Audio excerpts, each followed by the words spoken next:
আজ ছিল 15ই আগস্ট।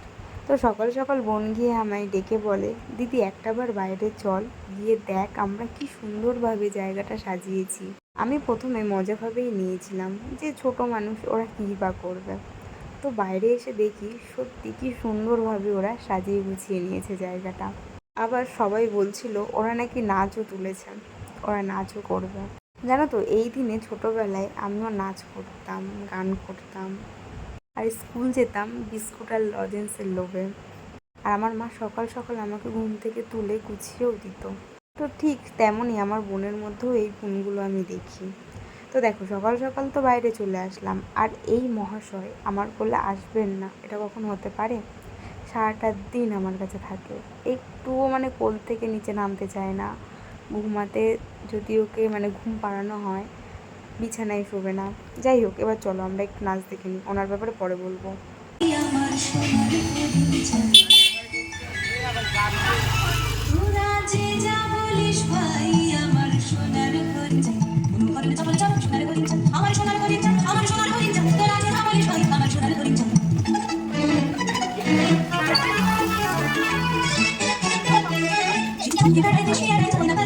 এতক্ষণ যার নাচ দেখছিলে সে আর কেউ না, সে আমারই বোন, যার কথা আমি একটু আগেই বলছিলাম।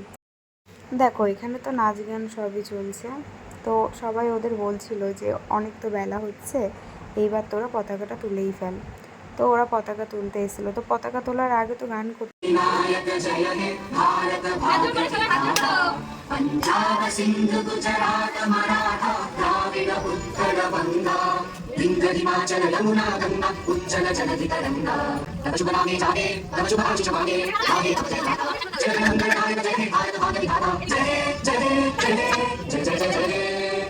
দেখো, সবার শেষে বিস্কুট আর লজেন্স সবাইকে খেতে দিচ্ছিল।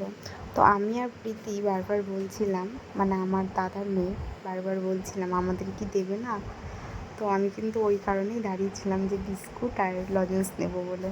তো প্রীতি দেখো এখানে কি হাসি, দাঁতের মধ্যে থেকে হাওয়া বেরিয়ে যাচ্ছে।